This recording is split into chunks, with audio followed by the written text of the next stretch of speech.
Hi guys, it's Jake here from Simracing Enthusiast Reviews channel. Today we have a special guest from Simagic. This is a GTC wheel. It's very similar to the one I had from Simline. But don't be fooled, this is not a wheel, this is a button plate with a rim attached to it.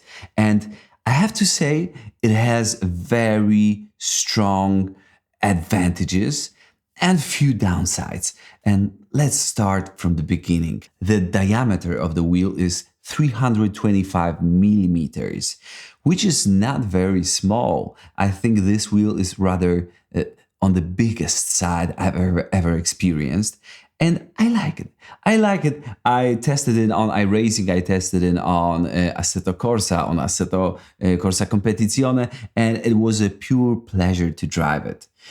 But material that's been used here for the grips, this quasi-leather is not as good as other components here. I would prefer it to be Alcantara or, a better quality leather. Because when you use it, oh, my rubber. When you use it, this is not very grippy. I tried it with the gloves and it wasn't better. I tried it then without gloves and it was slightly better, but still it feels a bit too slippery for me. We have LED panel here, of course, LED panel, which is always welcomed. I like it. It's not very bright, but it tells you when to change your gears. So, good point. Buttons. The click is very nice. I like it.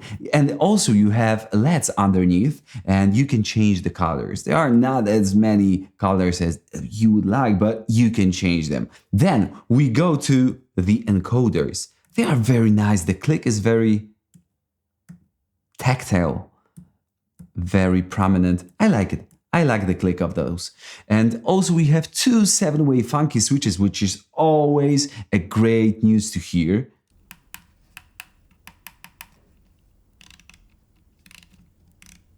Ones that I really appreciate, the thumb encoders. They are very stiff. And the size of them is absolutely perfect. I also like the quality of the encoder. So we have 4 of them. Those are not as convenient to use as I would like because they are quite far from the reach. And of course, those are the hardest one to reach. But you have them. You have them, and the button plate is made out of carbon fiber with aluminium here, and also the wheel, the rim is made out of aluminium. On the back of the wheel we have, of course, Simagic quick release.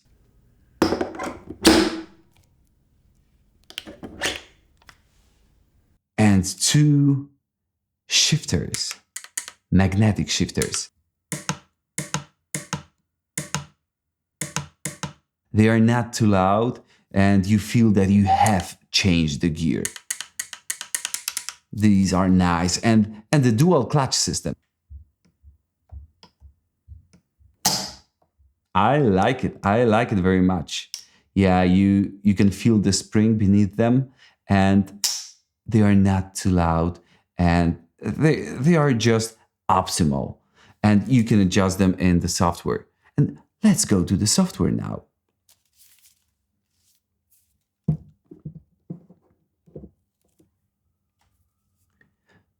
Right now we are in SimPro Manager Beta. So yeah, here we have shifters, dual clutch.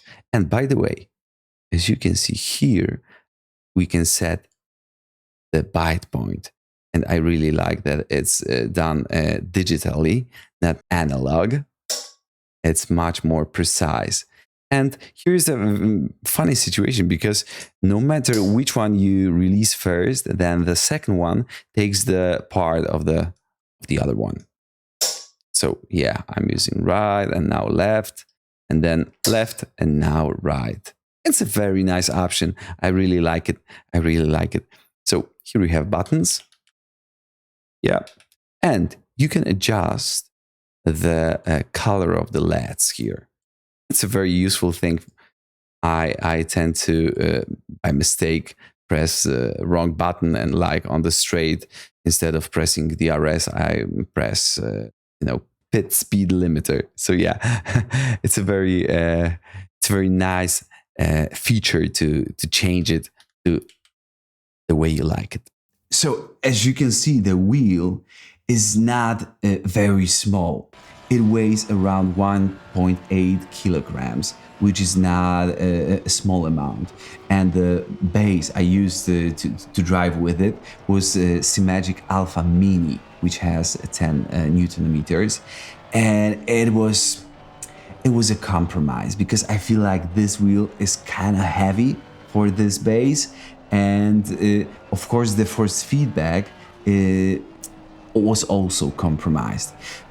The bigger the wheel is, the bigger the diameter, the more dampening you feel on the force feedback. And the smaller wheel is, the force feedback becomes more agile, more brutal. And I prefer it to be more brutal, but this one was more, dull. And again, the heavier the wheel is, then the force feedback also has more difficult job to do, and the force feedback is more dull. It's not as quick as I would prefer it to be. So I would choose more light wheel to use with such, I won't say weak, but with weaker bases. So again, would I buy this? I think this is a great proposition for the money. This is a great option, and you get a lot of functionality. You get a lot of buttons, encoders, thumb encoders, 2 7-way funky switches, great shifters. And the only downside of this wheel, I think, is the grip. I don't mean the size. I mean that the quality of the quasi leather is not as good as other components. If only it would be Alcantara or better quality leather, then yeah, I would highly recommend this one. Of course, for stronger bases, because it's a kind of heavy wheel. So yeah, guys, let me know in comments, what do you think about this wheel? It's a great bang for a buck. If only they could change this rim. Yeah, guys, thank you. Thank you. Let me know in comments, what do you think about this wheel, and how can I improve my channel? I would highly appreciate it. Thank you for this one, and I hope to see you on the next ones. Bye, guys.